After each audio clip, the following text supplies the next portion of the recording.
नमस्कार, welcome back to परीक्षा race YouTube platform. साथियों, जो है जीएस का प्रैक्टिस सेट चल रहा है वीडियो परीक्षा के लिए। वीडियो री एग्जाम 2018 का जो परीक्षा है उसके लिए और वीडियो का जो नई वैकेंसी आई है उसके लिए भी।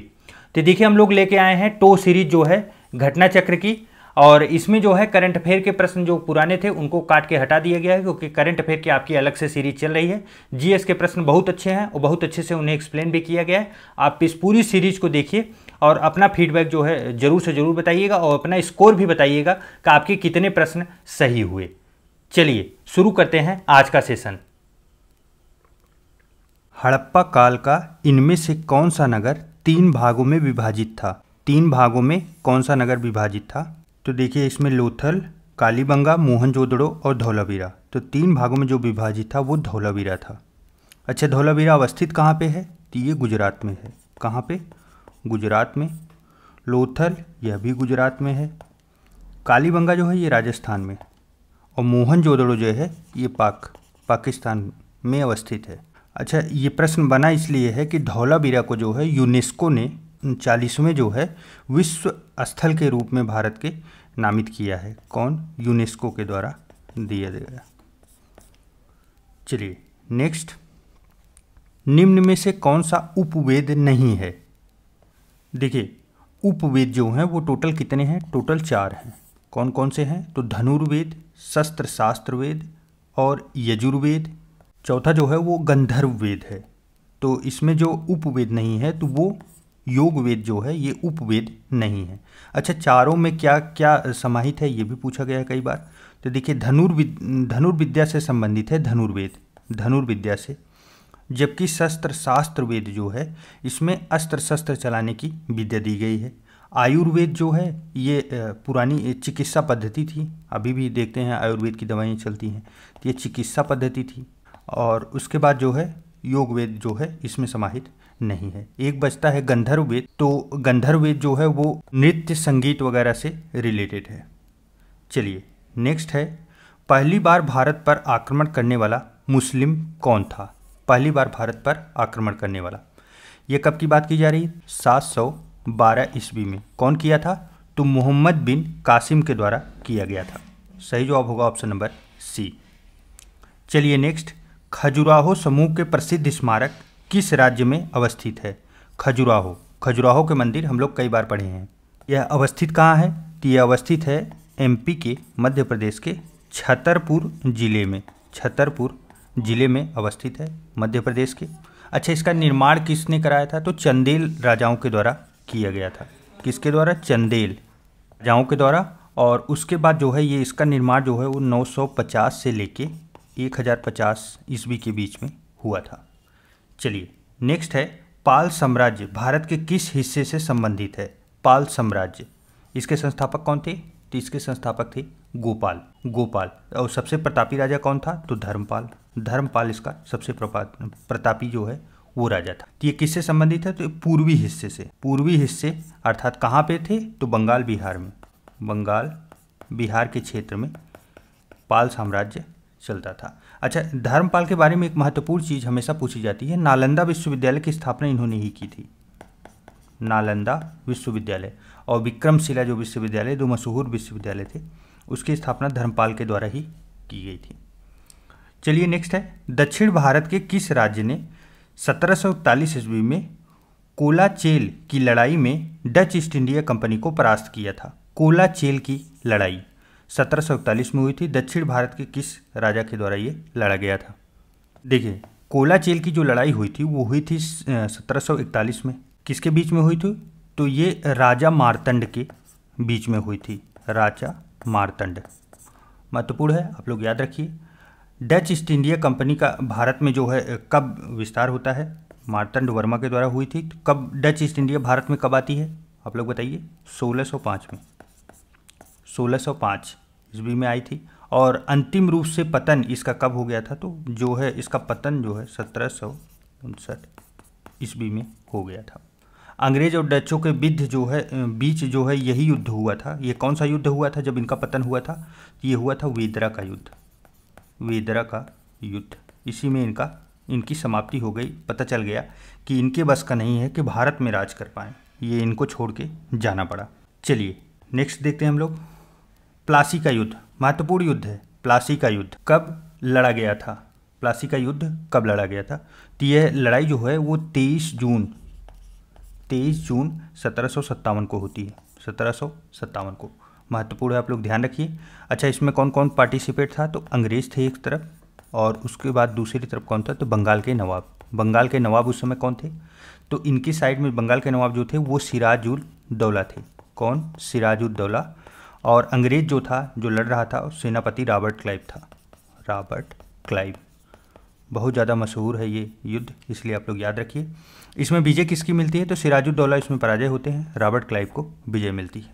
महत्वपूर्ण थी। चलिए नेक्स्ट, बक्सर का युद्ध देख रहे हैं, एकदम महत्वपूर्ण युद्ध दिए गए हैं। बक्सर के युद्ध के बाद ईस्ट इंडिया कंपनी मुगल सम्राट को प्रतिवर्ष कितने रुपए का भुगतान करती थी? ये युद्ध कब हुआ था? जो है बक्सर का युद्ध, ये 1764 में होता है। 1764 ईस्वी में ये युद्ध लड़ा जाता है। और इसमें देखिए ईस्ट इंडिया कंपनी की तरफ से हेक्टर मुनरो रहते हैं, जबकि इंडिया की तरफ से मीर कासिम, शुजाउद्दौला और मुगल बादशाह शाह आलम द्वितीय जैसे 2-3 लोग गुट बना के तब लड़ाई करते हैं। फिर भी विजय किसको मिलती है? अंग्रेज़ों को ही प्राप्त होती है। अच्छा, अंग्रेज़ों ने इसी पे संधि की थी। संधि कौन सी की थी? बहुत महत्वपूर्ण संधि है, कई बार परीक्षाओं में आ चुका है। वो है इलाहाबाद की संधि। कौन सी? इलाहाबाद की संधि। ये कब हुई थी? ये भी काफ़ी महत्वपूर्ण है, कई बार परीक्षाओं में आ भी चुका है। तो 1765 में होती है इलाहाबाद की संधि। और उसी में जो है इनको एक अमाउंट देने के लिए कहा जाता है। वो कितना है? तो ये 26 लाख रुपए था। और किसको भरने के लिए ये बोला गया था? मुगल बादशाह जो थे शाह आलम द्वितीय को देने के लिए कहा गया था। ये वारसाना था, वार्षिक रुपए से जमा किया जाता था 26 लाख रुपए। आप सोचिए अंग्रेज कितना, शुरू में ही जब विजय प्राप्त कर लेते थे तो उनका मेन लक्ष्य यही था कि पैसे कैसे जुटाए जाएं। बाद में बहुत से इतिहासकार बोलते हैं हमने विकास किया, ये किया, वो किया, लेकिन आप देखिए सिर्फ पैसे बनाने के लिए उनका टारगेट था। और वो एक ही था कि बस कहाँ से कितने ज़्यादा धन लूटा जाए। निम्नलिखित में से कौन सा अधिनियम मॉन्टेग्यू चेम्सफोर्ड रिपोर्ट के नाम से जाना जाता है? महत्वपूर्ण है, कई बार आप लोगों को पता ही होगा। मॉन्टेग्यू चेम्सफोर्ड सुधार और मार्ले-मिंटो सुधार, यही दो में बार बार कन्फ्यूजन बनाने के लिए प्रयास करते हैं। जबकि मॉन्टेग्यू चेम्सफोर्ड सुधार किसे कहा जाता है? 1919 को, 1919 अधिनियम को। 1909 को क्या बोलते हैं? मार्ले-मिंटो। देखिए 1919 के अधिनियम का एक और विशेष बात है जो हमेशा पूछी जाती है। इसी समय जो है केंद्र में जो है वो द्विसदनात्मक व्यवस्था की स्थापना की गई थी। चलिए नेक्स्ट, निम्नलिखित में से किसने पहले 1935 में संविधान सभा का सुझाव प्रस्तावित किया था? 1935 में संविधान सभा गठन करने का वो प्रस्ताव कौन सुझाव दिया था सबसे पहले? तो यह M.N. राय के द्वारा दिया गया था। पुराना फैक्ट है, काफ़ी इंपॉर्टेंट है, आ चुका है। नेक्स्ट है, भारतीय संविधान सभा में कुल कितनी महिला सदस्य थी? महिला सदस्य भारतीय संविधान सभा में टोटल कितनी थी? तो टोटल महिला सदस्यों की संख्या जो थी वो 15 थी। चलिए नेक्स्ट, संविधान सभा की अल्पसंख्यकों की उप समिति के अध्यक्ष का नाम बताइए। देखिए संविधान सभा बनाने के लिए जितनी समितियां हैं आप उन्हें विशेष ध्यान दीजिए। 8 जो मूल समिति थी वो काफ़ी महत्वपूर्ण है, प्लस 2 उप समितियाँ बनाई गई थी, वो भी महत्वपूर्ण है। देखिए वहाँ से भी प्रश्न बनाए जा रहे हैं। ये समझिए ये मॉक टेस्ट में दिया जा रहा है। मॉक टेस्ट में इसलिए समाहित किया जाता है क्योंकि कहीं ना कहीं प्रीवियस ईयर में आ रहे हैं, तो उस स्तर पे जाने का प्रयास किया जाता है। महत्वपूर्ण है, आप लोग ध्यान रखिए। देखिए इसमें एक जो है समिति बनाई जाती है, मौलिक अधिकार अल्पसंख्यकों से संबंधित समिति। मौलिक अधिकार और जो है अल्पसंख्यकों से संबंधित जो है अल्पसंख्यक को से संबंधित जो समिति बनाई जाती है, इसके अध्यक्ष, दोनों के मेन जो अध्यक्ष होते हैं वो कौन होते हैं? तो ये पटेल होते हैं, पटेल, सरदार वल्लभ भाई पटेल। अच्छा, इन्हीं दोनों की उप समितियाँ भी बनाई जाती हैं, 2 उप समितियाँ, जिसमें मौलिक अधिकार के लिए कौन बनाया जाता है? तो मौलिक अधिकार के लिए जे.बी. कृपलानी। और उसके बाद जो है अल्पसंख्यक के लिए हम लोगों से प्रश्न पूछा गया है, तो यही H.C. मुखर्जी जो है अल्पसंख्यक के लिए।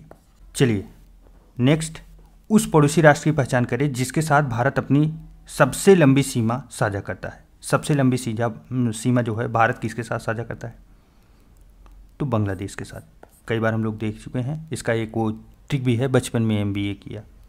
सबसे नंबर 1 पे ये है, फिर उसके बाद दूसरे नंबर पे चाइना आता है, तीसरे नंबर पे जो है, तीसरे नंबर पे कौन आएगा, तीसरे नंबर पे आएगा पाकिस्तान। ऐसा मत सोचिए कि ये टाइम वेस्ट कर रहे हैं, महत्वपूर्ण है, सब ध्यान रखिए क्योंकि कहीं से भी प्रश्न बना जाता है। उसके बाद फिर नेपाल आता है चौथे नंबर पे, पाँचवें नंबर पे म्यांमार। इतने हो चुके हम लोगों के, अब इससे आगे आने के चांसेस नहीं है। सबसे छोटा पूछा जाता है तो सबसे छोटा अफगानिस्तान के साथ लगा है। भारतीय प्रायद्वीप कहाँ तक फैला हुआ है, भारतीय प्रायद्वीप, प्रायद्वीप की बात की जा रही है, अर्थात कहाँ तक बात की जा रही है, ये नीचे वाला क्षेत्र, नीचे वाला भारत का पूरा क्षेत्र, ये कहाँ तक है, तो देखिए ये कन्याकुमारी तक है। इसके नीचे क्या आता है, इसके नीचे हिंद महासागर आता है। चलिए नेक्स्ट, कर्क रेखा निम्नलिखित में से किस राज्यों से होकर गुजरती है। देखिए आप सब देखिए, ध्यान दीजिए मैप पे, ये रहा गुजरात, कर्क रेखा देख रहे हैं, यही बीचों बीच गुजर रही है। टोटल ग्लोब पे जो है महत्वपूर्ण कितनी रेखाएं, 3 रेखाएं हैं, उसमें से कर्क रेखा भारत से गुजरती है। कर्क रेखा किसे बोलते हैं, 23.5 डिग्री नॉर्थ की रेखा को कर्क रेखा कहा जाता है। चलिए अब इस पर ध्यान दीजिए कौन कौन से राज्य आ रहे हैं। तो सबसे पहले देखिए ये गुजरात है, उसके बाद फिर मध्य प्रदेश आ रहा है, फिर ये देखिए छत्तीसगढ़ को भी थोड़ा सा काटते हुए जा रही है, फिर उसके बाद झारखंड रांची की देखिए काफ़ी नज़दीक से, फिर उसके बाद वेस्ट बंगाल पश्चिम बंगाल से गुजर रही है, फिर उसके बाद यहाँ पे देखिए ये त्रिपुरा है और ये मिजोरम। ठीक है, इतना आप लोग जरूर कर लीजिएगा। इस मैप को मैं बगल में लगा दे रहा हूँ छोटा करके, आप लोग PDF जब टेलीग्राम से डाउनलोड करेंगे तो वहाँ से आप लोग एक बार फिर से रिवाइज कर लेंगे तो फिर कभी नहीं भूलेगा। मैप से याद करने की कोशिश कीजिए, सारी चीज़ें सिर्फ ट्रिक से याद करने का प्रयास मत करिए क्योंकि भूल जाता है ट्रिक में, मैप में जो है वो दिमाग में बैठा रहता है। गुजरात में हम लोग देखे थे, गुजरात में अवस्थित है। उसके बाद फिर झारखंड में भी है। असम नहीं मिला था हमें, मिजोरम मिला था, असम नहीं मिला था। तो हम लोगों का जो सही कोड बनेगा वो क्या बनेगा, 124, सही जो ऑप्शन नंबर। चलिए नेक्स्ट है, सौरमंडल की उत्पत्ति से संबंधित इनमें से कौन सा सिद्धांत सही ढंग से मेल नहीं खाता, सही ढंग से मेल नहीं खाता। काफ़ी महत्वपूर्ण प्रश्न है और काफ़ी डीप में घुस के पूछा गया प्रश्न है। ऐसे प्रश्न बनाए जाते हैं सौरमंडल से रिलेटेड। देखिए जो हमारा ब्रह्मांड है वो, उसकी परिकल्पना कुछ वैज्ञानिकों ने दी है, वही सीधा पूछा प्रश्न में जा रहा है। नेबुलर परिकल्पना जो है ये आर्किमिडीज के द्वारा नहीं दिया गया था। आर्किमिडीज का सिद्धांत हम लोग साइंस में पढ़ते हैं, किसी वस्तु को पानी में डुबाया जाता है तो उसके भार के बराबर पानी वो विस्थापित करता है, उसे आर्किमिडीज का सिद्धांत कहते हैं। यह इससे रिलेटेड बिल्कुल भी नहीं है, कहीं से भी नहीं है। तो सही जवाब हम लोगों को बनेगा ऑप्शन नंबर ए। तो ये नेबुलर परिकल्पना मतलब किसका है, तो ये लाप्लास का जो है परिकल्पना है। चलिए बाकी सब मैच है। ज्वारिक हाइपोथेसिस जेम्स जीन्स और हेरोल्ड जेफरी के द्वारा दिया गया था, और ग्रही हाइपोथेसिस जो है ये चेम्बरलिन और मोल्टन के द्वारा दिया गया था। गैसी हाइपोथेसिस कांट के द्वारा दिया गया था। सभी मैच हैं, सिर्फ यही मैच नहीं था। चलिए नेक्स्ट है, सूर्य का दीप्तमान आमुख जिसे हम देखते हैं कहलाता है। देखिए सूर्य का जो वायुमंडल है वो 3 चीज़ों से मिलकर बना है। किससे, एक प्रकाश मंडल है, और उसके बाद एक जो है वर्णमंडल है, और तीसरा जो है वो प्रभामंडल है। प्रभामंडल, स्थल मंडल और वातावरण इसमें कहीं नहीं दिया गया है। देखिए एक तीसरा जो है वो प्रभामंडल। अब इस प्रकाश मंडल जो है इसे क्या बोलते हैं, फोटोस्फीयर। यही जो है सूर्य से दिखाई पड़ता है, दीप्तिमान होता है। और दूसरा वर्णमंडल आप लोग क्रोमोस्फीयर के बारे में सुने होंगे, क्रोमोस्फीयर। और प्रभामंडल को कोरोना कहा जाता है, कोरोना। तो जो हम लोगों को दीप्तिमान होता है, जलते हुए प्रज्वलित होते हुए दिखाई देता है, तो वो प्रकाश मंडल है जिसे फोटोस्फीयर भी बोला जाता है, फोटोस्फीयर। चलिए नेक्स्ट, नासा के अनुसार सूर्य के बाद पृथ्वी के निकटतम सितारा कौन सा है। पृथ्वी के पास सबसे निकटतम तारा कौन सा है, तो सबसे निकटतम सितारा जो है वो प्रॉक्सिमा सेंचुरी है, Proxima Centauri. Option number C fact है, याद रखिए। नेक्स्ट है, सकल राष्ट्रीय आय हमेशा निवल राष्ट्रीय आय से अधिक होती है। निवल राष्ट्रीय आय और सकल राष्ट्रीय आय से अधिक होती है क्योंकि इसमें सम्मिलित होता है। सकल राष्ट्रीय आय हमेशा अधिक होती है, ऐसा क्यों होता है, इसमें क्या सम्मिलित होता है, यही पूछा जा रहा है। तो देखिए सकल राष्ट्रीय आय में जो सम्मिलित होता है वो पूंजी खपत भत्ता सम्मिलित होता है, इसी वजह से ये हमेशा अधिक होती है निवल राष्ट्रीय आय से। इन दोनों के बीच में यही अंतर ही है, इसके सिवा कोई और अंतर नहीं है। भारत में राष्ट्रीय आय का आकलन करने वाली संस्था कौन सी है। राष्ट्रीय आय एकदम नॉर्मल सिंपल सा प्रश्न, यह किसके द्वारा किया जा रहा है, केंद्रीय जो है सांख्यिकी संगठन के द्वारा, जिसे CSO बोला जाता है, CSO। अच्छा, एक महत्वपूर्ण चीज़ यहाँ पे याद रखिए कि 3 जो है स्लैब बनाए गए हैं जिसके ऊपर किया जाता है। पहला है आय विधि, और दूसरा जो है वो है उत्पादन, और तीसरा जो है वो है व्यय। ये याद रखिएगा, ये तीनों इस समय अब ट्रेंड में ऐसे प्रश्न बन रहे हैं किस विधि के ऊपर किया जाता है। चलिए नेक्स्ट है, निम्नलिखित में से कौन सा आधारित संरचना कारक इंफ्रास्ट्रक्चर फैक्टर कृषि विकास से संबंधित नहीं है? कौन सा इंफ्रास्ट्रक्चर जो है वो कृषि से संबंधित नहीं है? तो देखिए, कृषि के लिए सिंचाई की व्यवस्था होनी अति उत्तम है, और उसके बाद सड़कों की उपलब्धता, यह भी तो अति उत्तम है, क्योंकि इसके बिना तो होना, उत्पादन लेके जाएंगे कहाँ आप? बीमा, देखिए आजकल फसलों की बीमा कराई जा रही है क्योंकि कब मौसम बदल जा रहा है, तो ये भी आवश्यक है। खनन कृषि से रिलेटेड नहीं है, बल्कि कृषि कार्य को बर्बाद करने का कार्य करता है खनन। चलिए नेक्स्ट, निम्नलिखित नेताओं में से कौन से नेता गोरखनाथ मंदिर और मठ के मुख्य पुजारी भी हैं? गोरखनाथ मंदिर के मठ के मुख्य पुजारी भी हैं, यह कौन से नेता हैं? तो आपको पता होगा गोरखनाथ मंदिर से कौन रिलेट करते हैं हम लोगों के? सीएम उत्तर प्रदेश के योगी आदित्यनाथ। और देखिए, जो मठ के पुजारी इस समय मुख्य पुजारी भी हैं तो यही हैं, इसीलिए ये प्रश्न भी बनाया गया है, महत्वपूर्ण है, इंपॉर्टेंट है, ध्यान रखिएगा। नेक्स्ट है, उत्तर प्रदेश में सबरी संकल्प अभियान शुरुआत की गई है, किसके लिए की गई है? देखिए, सबरी संकल्प अभियान जो है वो कुपोषण को दूर करने के लिए की गई है, कुपोषण को दूर करने के लिए। और सबरी जो है, सबरी का जो फुल फॉर्म होता है वो sustaining health nutrition above red indicator होता है।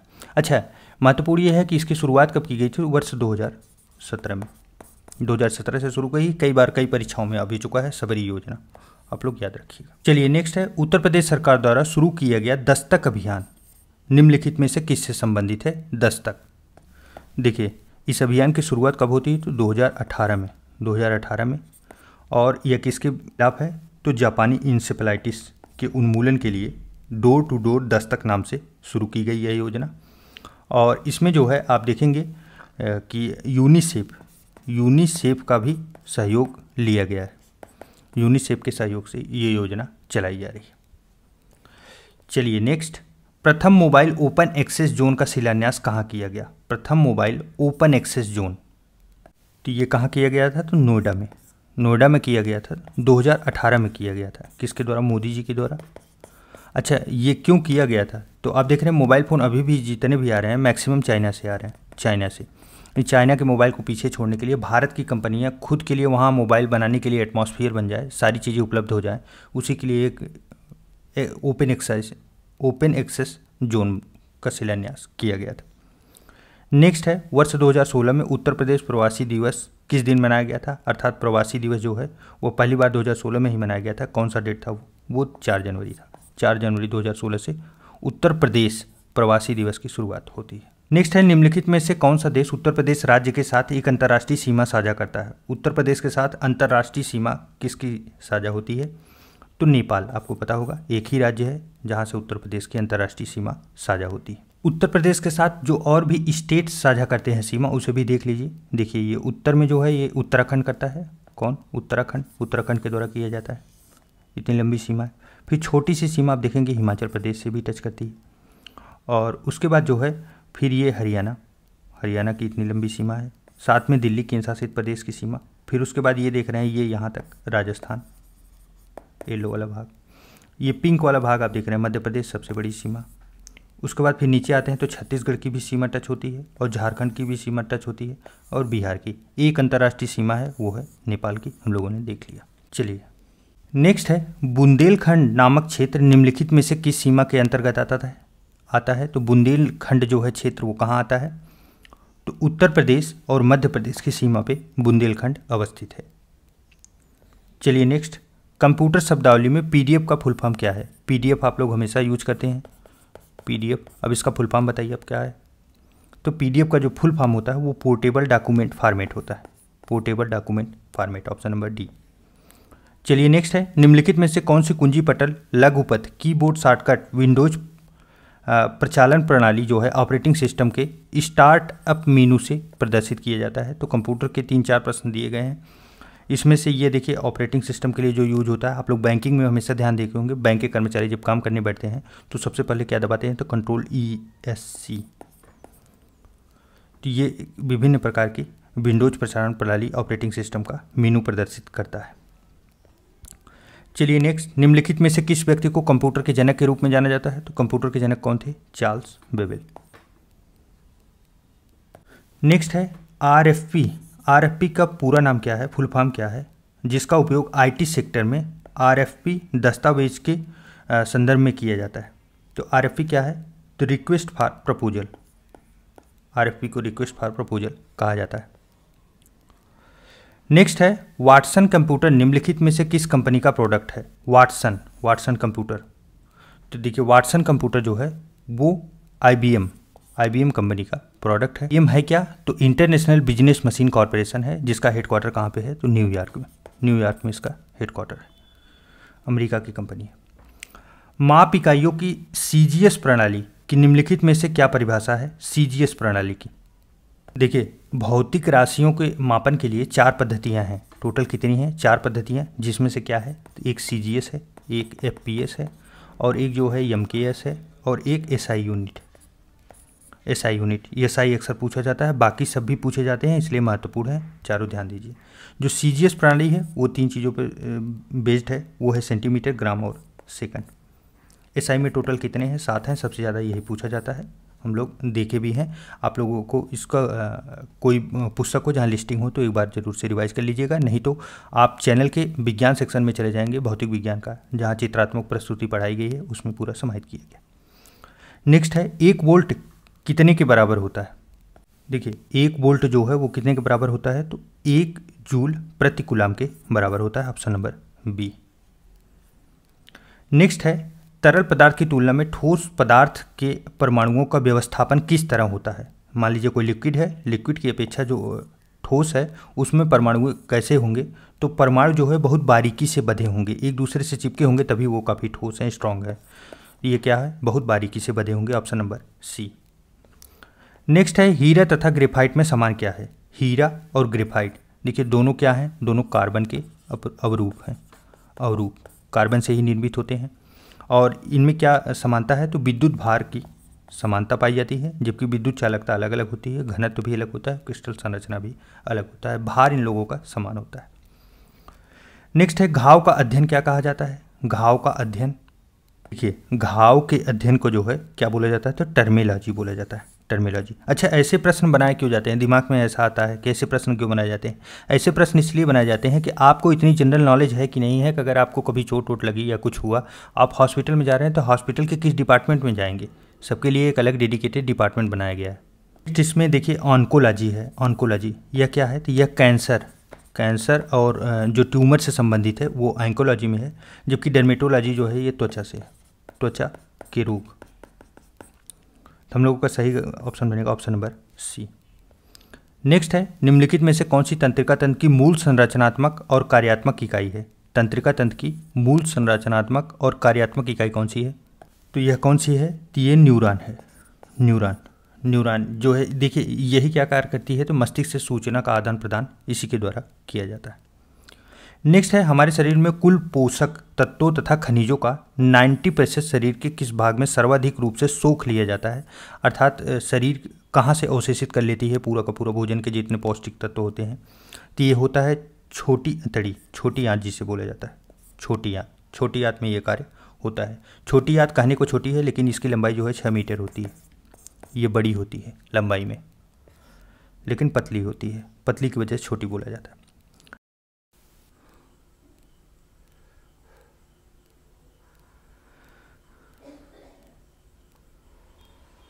इस प्रकार साथियों जो है हम लोगों का टेस्ट जो है आज का समाप्त हुआ। तो आपके कितने सही हुए कमेंट करके फीडबैक जरूर दीजिएगा। प्लस आपको जाते जाते बताते चलें का लक्ष्य जो है वो 100% सफलता लाना है। डेली जीएस का टेस्ट चल रहा है चैनल पे और हिंदी का भी टेस्ट चल रहा है। मैप और ग्राफ के साथ आप देख रहे हैं, बहुत अच्छे से एक्सप्लेन भी किया जा रहा है। टेलीग्राम पे आप जरूर पहुंच जाइए क्योंकि वहाँ पे कुछ आपको पिक मिलेंगी और कुछ जो है पीडीएफ की वजह से आपको वहाँ पे बहुत ज़्यादा रिवीजन कराने का टोटल प्रयास किया जा रहा है। तो जैसा भी हो आप लोग फीडबैक अपना ज़रूर दीजिएगा कि आपके कितने प्रश्न सही हुए और तैयारी आपकी कैसी चल रही है, यह भी ज़रूर से ज़रूर शेयर करके बताइए। चलिए मिलते हैं एक नए वीडियो में, तब तक के लिए ढेर सारा प्यार, नमस्कार।